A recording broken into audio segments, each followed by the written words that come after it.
នេះបត់ព្រំប្រាជ្ញប្រែប្រាយប្រាប់ខ្មែរទាំងប្រុសស្រីឲ្យព្រឹត្តប្រុងស្មារតីគូកប់បីឲ្យឧស្សាហ៍កុំខ្ជិលកុំល្ងងពេកខំរៀនលេខរៀនអក្ខរារៀនគ្រប់សពធัวអាប្រាជ្ញាផ្សំនឹងគំនិតកំណើតកើតជាមនុស្សមើលឲ្យធ្លុះទុះឆ្ងាយចិត្តចេះស្ទាត់ប្រកបពិតគិតការអ្វីបានគ្រប់យ៉ាងមនុស្សល្ងងមិនផ្អើលភ្ញាក់ដូចភ្នែកខ្វាក់ទាំងសងខាងមានរូបគ្មានអ្វីអាងសាងបាបថោកកើតមកខ្លៅពូជមនុស្សទុះខ្ពុះទៀបកាត់តាមភាពត្រកូលផៅអាក្រក់ល្អសខ្មៅកាត់កូនចៅដូចដូនតា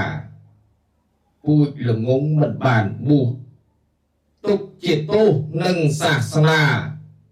អ្នកបួសចេះធម៌អាកូនសិក្សាខំរៀនសូត្រពូជខ្លៅមិនសូវប្រាជ្ញពូជកោងកាចមិនសូវស្លូតពូជត្រង់រហូតពូជភ័ពភូតមិនផុតផៅ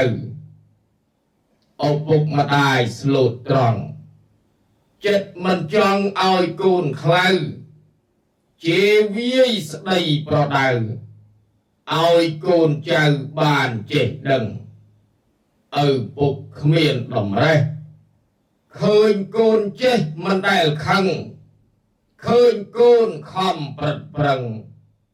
ឪពុកដឹងតែងត្រេកអរដាស់តឿនក្រើនរំលឹកយប់ល្ងាចព្រឹកខ្លាចកូនក្រ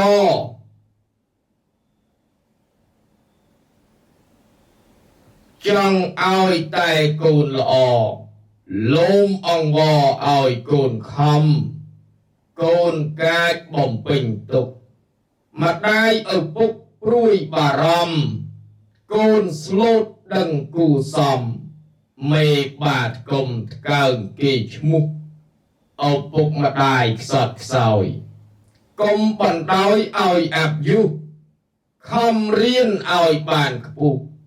ក្រាន់សង្គ្រោះដល់មេបា